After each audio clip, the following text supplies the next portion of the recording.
Today I'd like to talk to you about what's in the smaller box this time. First one, you could buy a kit with a single item, 2 items and 3 items. This is the 3rd item, but I couldn't buy it with the other kit, so I had to buy this off a separate supplier. So I'll just show you what it is.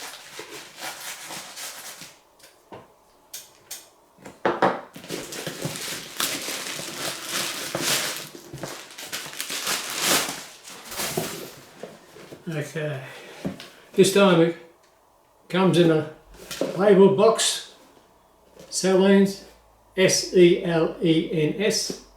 This is the SSPB-6, 185 by 90 millimeters, 811 grams. So as always, you the viewer gets to see the grand opening first.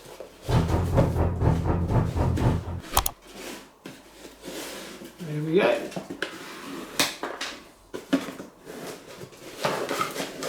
This way.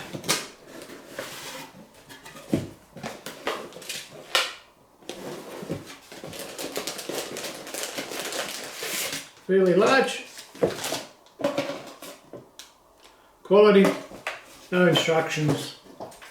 Nothing like that. No zip lock.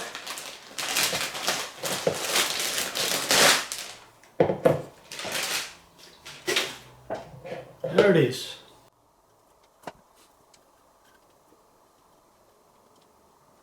Three full circle wire cable. Number 3 looks about 4 or 5 millimeters, plastic coated. I'll put the size up when I can measure it. As you can see, with our design, there's two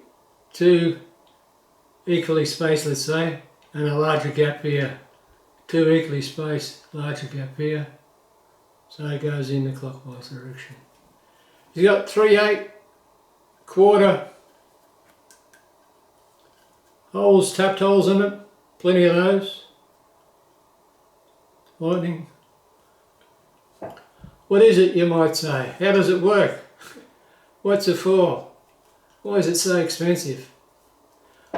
Well, it's a vibration isolator. What's a vibration isolator?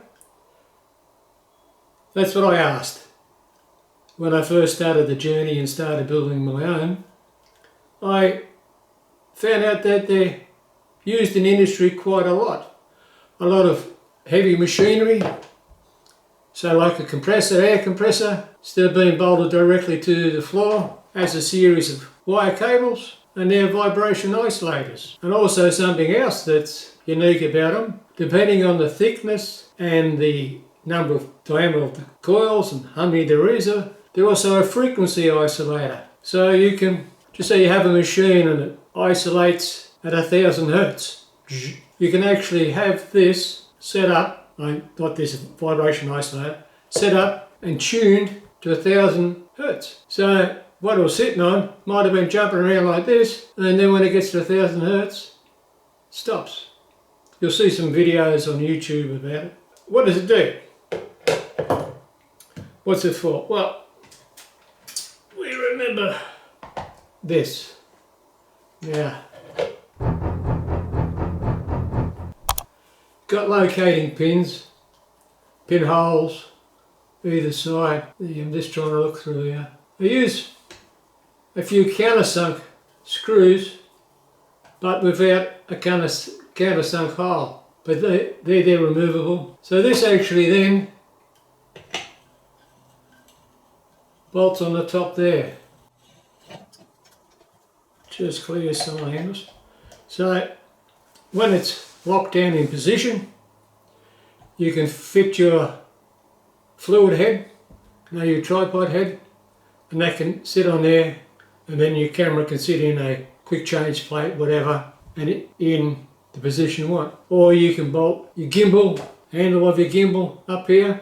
And what it's for is 2 main reasons. The vibration, you have your your road, you have your car wheels bouncing around, you have your springs, your shockers, you have your body, and then you have your body panel. As you know, car body panels aren't that strong, decorative, they're not weight bearing. So they have a bit of give in them. And so that's where, depending on your vacuum cup size, how many there is, all that sort of thing, you'll get vibration. So vibration will work its way up, and as you know, you have something hanging out far like that, you move here a little bit, this then flops around more. You need a solid arm, that's what these are. They will lock in position. They've got a rubber mount here, and that will remove some certain frequencies. But then you have your car road potholes, all that sort of stuff. So if you have your camera there, you go a pothole, boom, boom, boom. Now a gimbal only works like that. A pothole, boom, boom, boom. So that's a hard hit. So that's like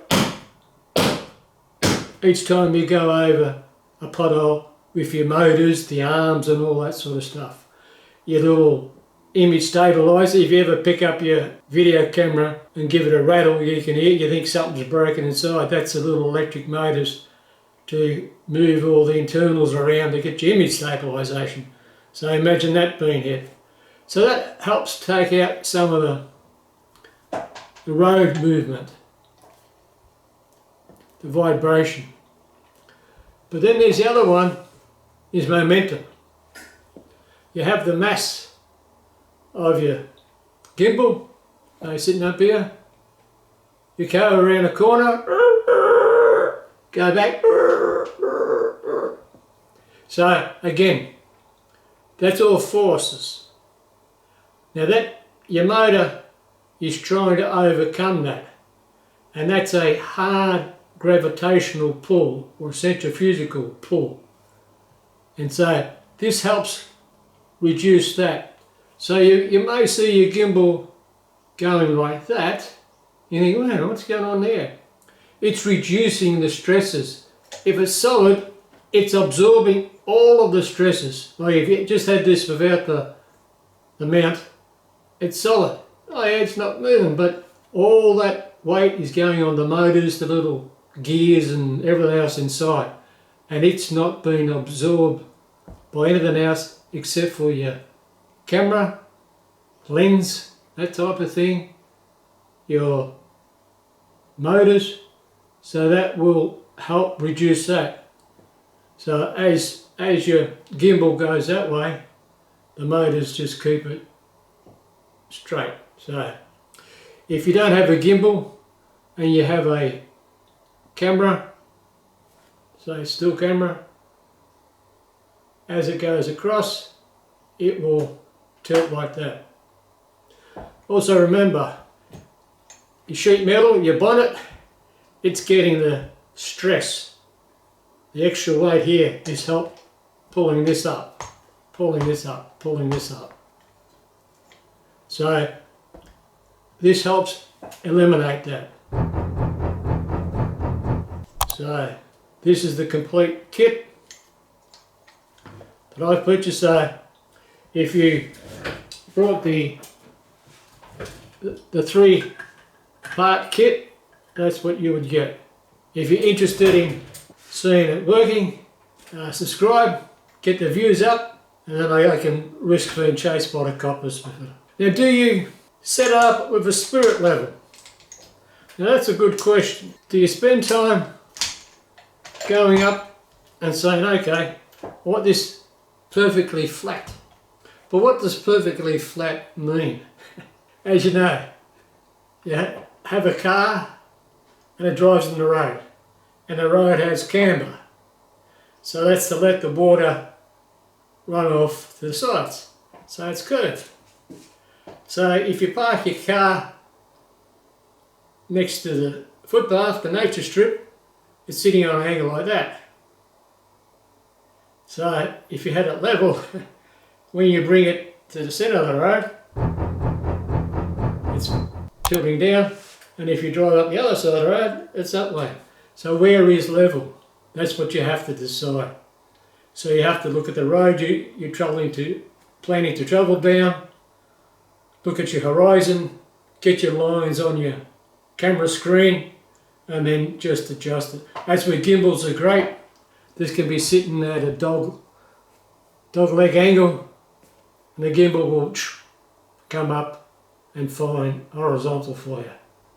So that's why they're great with gimbals. So don't forget to subscribe, and as always, thanks for watching.